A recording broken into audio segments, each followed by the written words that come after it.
Yeah, on the 17th of June 2014, Paul was working on the Raurimu Spiral for Downers. They were contracted to Kiwi Rail, and he was working as an operator, which is a machinery operator with a digger with rail wheels basically. And apparently that day 2 trains came through, and as far as I'm aware they were only advised about the first one, and he got hit by the second one. And the helicopter couldn't fly because of the weather, so they relied on road transport to get Paul out to hospital, and he was waiting for quite some time, and I think there was lack of oxygen to the brain and affected him quite drastically. When I first heard about Paul's accident, I was actually at my brother's house, and I got a phone call from the school saying that someone from Downers was trying to get a hold of me, and they'd shown up to my kid's school. So I said to the office lady, yes, give them my number. Then they called and said that, Paul had been hit by the train. I didn't find out what his injuries were till we actually got up to Waikato Hospital, because they don't release any of that sort of information over the phone and stuff. It was horrible when I first saw him. He was kind of unrecognisable because he had like broken bones in his face, and his eyes were all black and puffy, and he had this weird thing sticking out of his head which like measured the pressure in his brain and stuff. He was in a coma for about a month in Waikato Hospital. Paul basically lost all ability to do much of anything really. Couldn't even breathe for a while. In fact, he's still got a tracheotomy attached and is fed through a tube basically. He can't eat, can't speak, and there's very little movement at all. He's currently in the ABI unit at Pororua, where he's still in that state.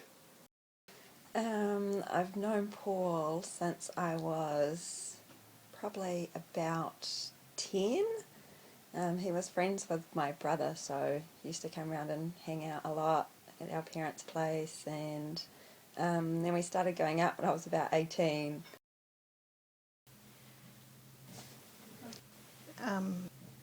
Before Paul had his accident, he was a full-time worker, a productive taxpayer. He was a partner of 15 years, and he has 2 lovely daughters of 6 and 12. He loved woodwork, he loved life, and he was full of life. Very, physically massively active individual. I've never seen anyone mill a metre-wide log by himself. I didn't know that was possible until he showed me the tools and how to do it. Before Paul had his accident, we were pretty happy. He was really onto it dude, so he could do most things himself. We just hoped to buy a house and settle down with our kids and just have a nice, quiet life, I suppose. It's a completely different life for us all, especially for my daughter.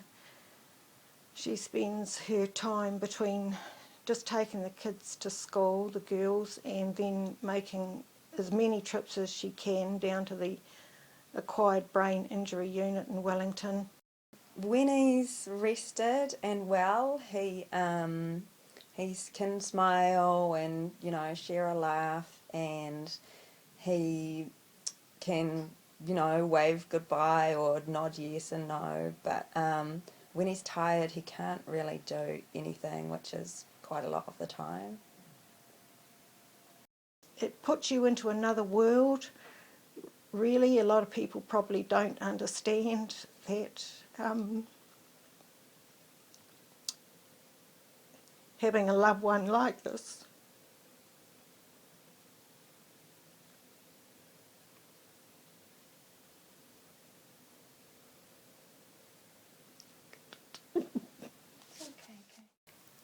It's been very hard on the kids and Vashti. at this point.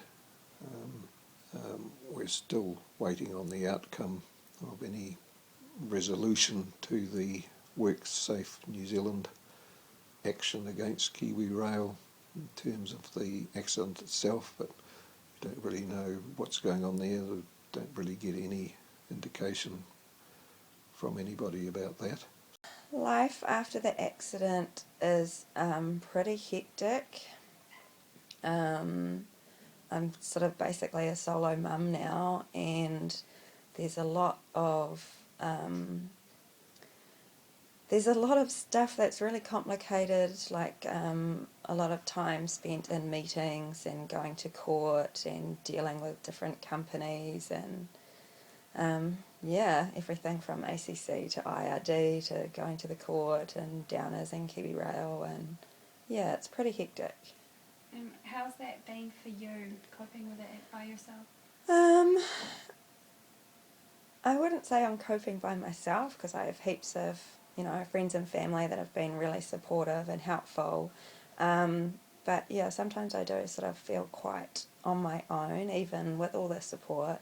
It's just really stressful. Just the financial burden. She only gets a limited amount of money from ACC. They can only give her what the law allows. And that's only for one trip a week, which really is not enough. So she has the financial stress of finding the extra money to do that. At the moment, I normally go down 2 or 3 times a week. It takes about an hour and a half to get there, and then I can normally spend about 2 hours with him before I have to go and get the kids from school, or visiting times finish. And it's quite hard sometimes when I take the kids down there too. It's sort of like being in a hospital, so they get really bored, and it's kind of hard to just spend time together as a family. I would like to have Paul back at home. He's been in and out of hospital and rehab for almost 12 months now, and we don't really get to spend sort of just quality time together as a family. So I think it would be really awesome if Paul could come home. That was the purpose of the Give a Little account, to get a deposit for a house that ACC could modify, because at the moment they're living in a house at Foxton Beach which is rented.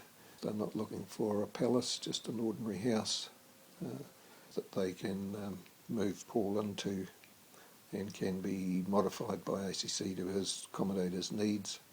For a home that's suitable for Paul, ACC would need to modify that home in terms of all of the doors, obviously, and ramps for wheelchairs, and bathrooms suitable for basically a paraplegic. He got a lump sum payment from ACC, but it's not really enough to buy a house that would have everything that Paul needed, but it's a start. We did do a musical concert in Palmerston North at the end of last year. We raised quite a bit of money for that, which also went into the Give a Little account. And we do have an oil painting done by a local artist here who was quite keen for that oil painting to be auctioned off and proceeds put into the Give a Little account. Once they do get a house and Paul can be moved to the house, it's really over to Vashti is quite happy to be the carer for Paul on a permanent basis, and at least he would be home. If Paul was at home, he would have the same nursing care, but from the loving family that he's got. There's only so much paid nursing care can do, but at home he would be surrounded by his family and his loved ones. They could also give him love. The benefits of having Paul at home would be to spend more quality time as a family, and I don't think Paul would like being in a facility although, I mean, they're doing a really good job trying to take care of him, he really hated being away from home, and I think he'd be much happier at home. The public response from the Give a Little cause initially was quite good because it was a recent event in the news and across the media, on television and the newspapers. But as time's gone on, things die down and literally get forgotten. This recording that we're making is to really bring attention from other people. People in the rail industry are very concerned about the outcome of his condition, and if more people out there knew what was going on and saw this documentary, then maybe more people would have some input into it. I've spoken or emailed 3 News and that, and they're not interested yet. I'm not sure why, but maybe creating a video like this will bring interest to the cause.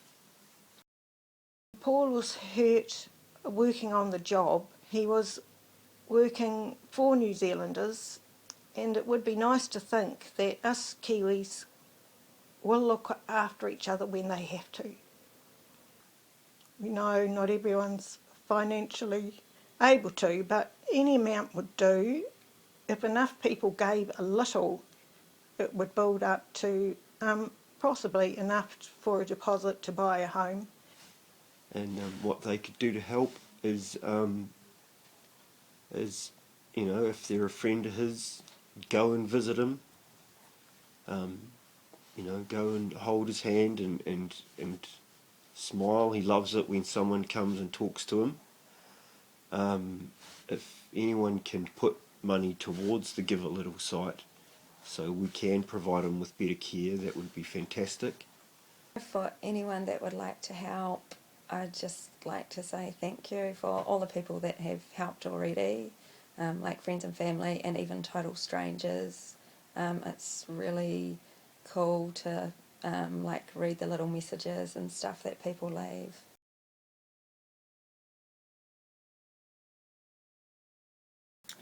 My name is Violet and I really want my dad to come home.